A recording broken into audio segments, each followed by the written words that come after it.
Welcome to the USS Yorktown. Behind me, you can see the USS Yorktown CV-10, as you can see by on the awning, the 10. Right there is the island. We're going to be discussing about that in a little bit. During this tour, I'm going to be utilizing the XS class USS Yorktown of the CV-10 as a backdrop, as a point of reference, as we discuss more heavily the CV-5 Yorktown, where this one got its namesake.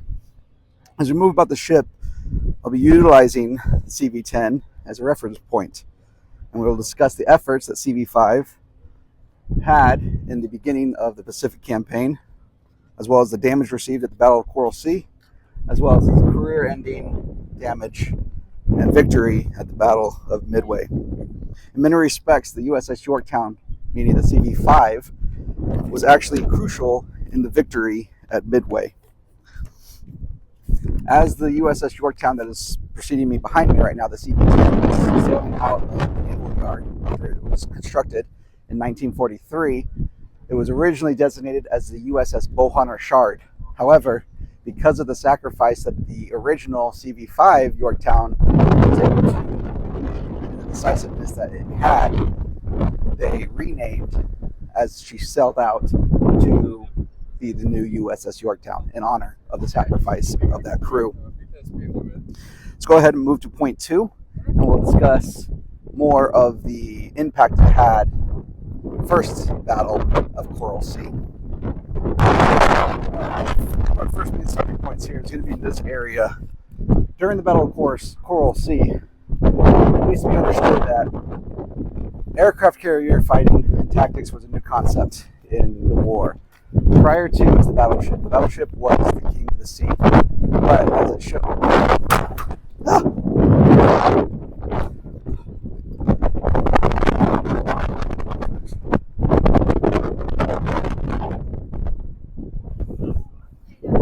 as the attack on Pearl Harbor showed, battleships were a dying breed in a sense. They're not going to long live out the new concepts of fighting. I'm going to find a place where it is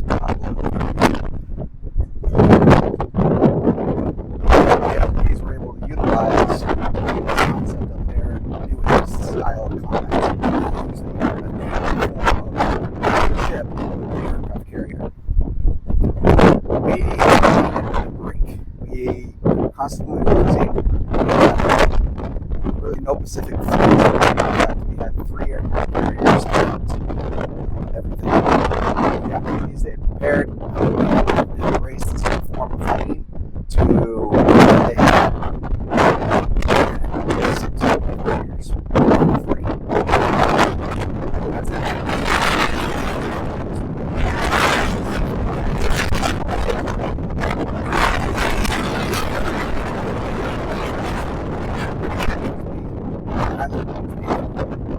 Coral Sea area.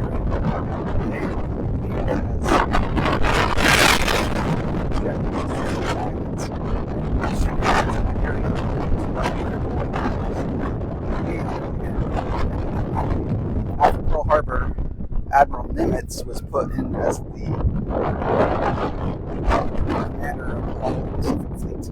And so he sent the USS Lexington and the USS Yorktown, the operating orders of Admiral Fletcher. Admiral Fletcher was the commander in charge of the USS Yorktown. He was the Admiral of the Yorktown, also the Admiral of the task force. Throughout that battle, it was the first time that 2 clashing carrier groups what seemed to be a victory in the sense that we learned a lot. We were able to halt the advancement of the Japanese through the Coral Sea area. At the same time, we failed to stop them. We damaged 1 mini carrier, a couple of cruisers, and oil tankers. That was it. A devastating blow. Out of the 3 aircraft carriers we had, technically 4 at the time,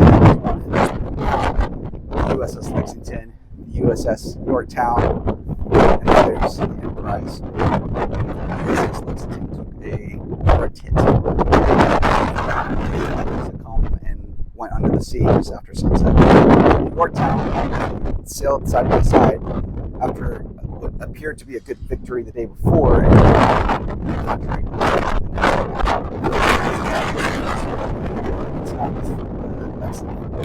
they also, with Yorktown being right next to it, flew in and was able to hit a couple of devastating blows, most of which landed on the outside, which caused some structural damage. Right around this area here, where this plane is, that dropped 3 floors in and detonated, which caused the boiler room to fires to burst out. Systems.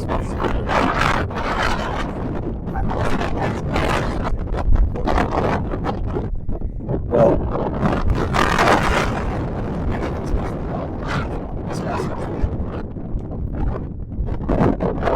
combat control team. Okay. Their main job and task is to excellent job. Now, the USS Yorktown lost a couple boilers during the Battle of Coral Sea, but they were able to. However, at one point, one of the 1,000-pound was dropped off aft of the ship. There was such a big explosion that it actually blew the ship upwards, where the 4 massive that because of how damaging those concussions, even those near misses, were to the Yorktown. They were starting to streamline as fast as they could under their limited power to where they were trailing islands of oil. Once they were able to get back, it all became how long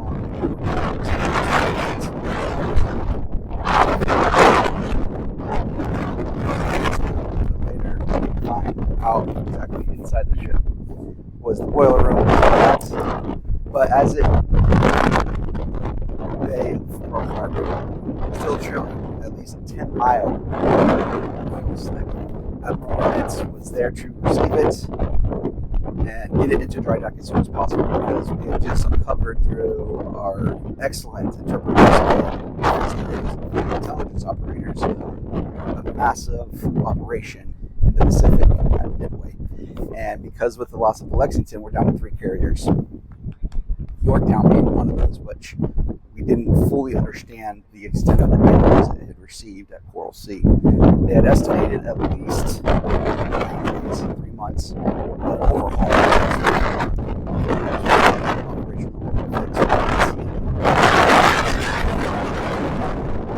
Walked it, the inspection crews.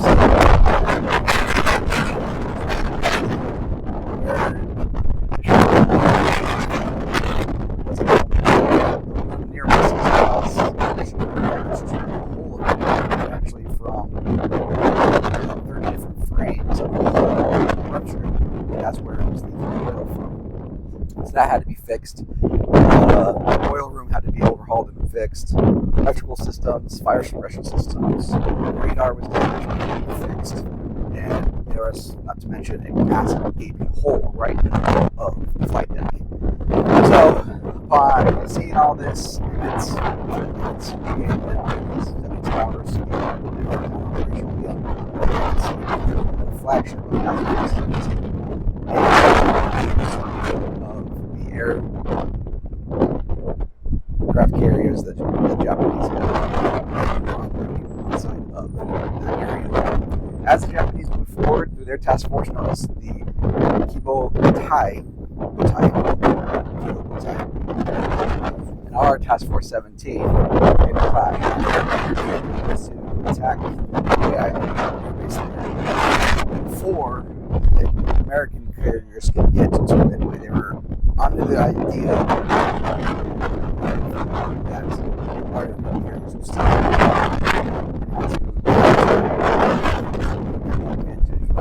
were able to break their code and get our carriers there and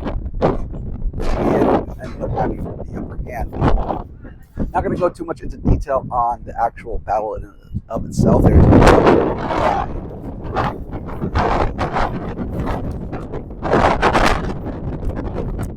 Greg Simons called The Battle of Midway. It was released in 2011. It's a great book, great detail on both the Japanese side as well as the American side.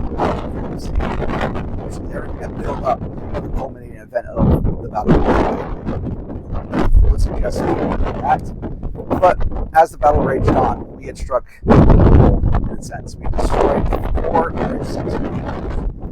And the next morning, kind of time, okay, yeah, we had suffered consequences to our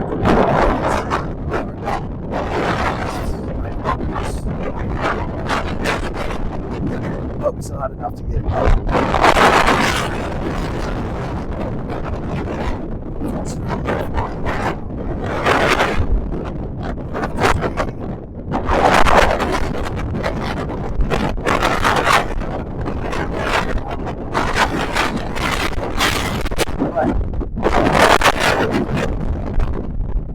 as the battle raged on.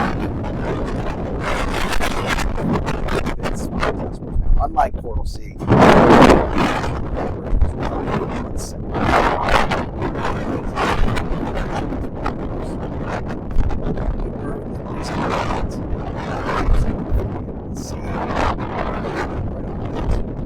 but the Yorktown was discovered and put up a good defense. Unfortunately, made one of which was, I'll kind of point out, the aft part, the elevator, which allowed planes to come up and down from the hangar bay. Midship, which is about right here, right in front of the island, and then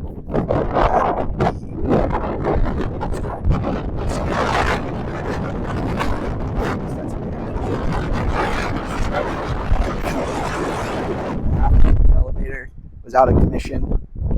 There was smoke. The damage control teams were around the clock, and it seemed that the boilers were exploding, and it seemed like it was dead in the water. The Japanese were saying, hey,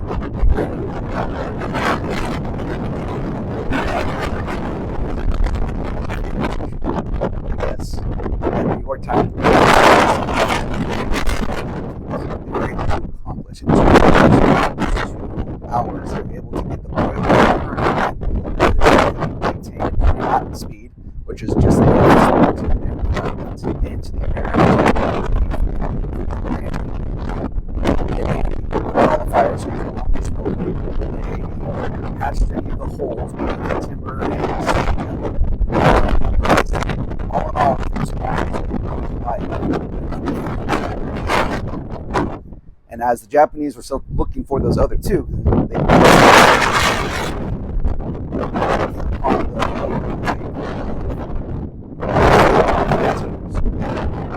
seeing that it was undamaged aircraft, receiving and sending aircraft, they assumed it was one of the other 3. So to attack, they had started refueling. Now it only was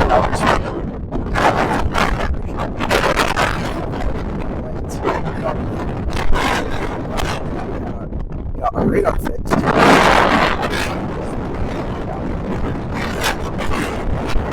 Stop that.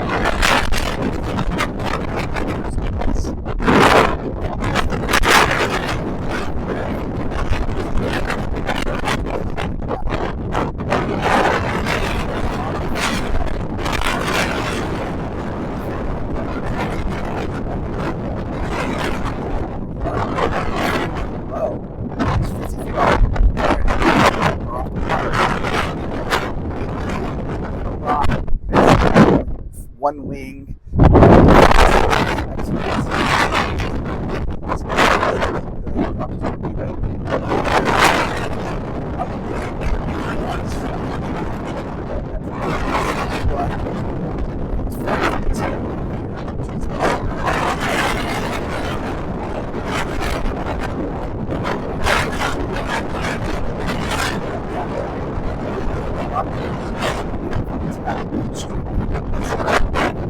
That's what they were going to achieve this point. 3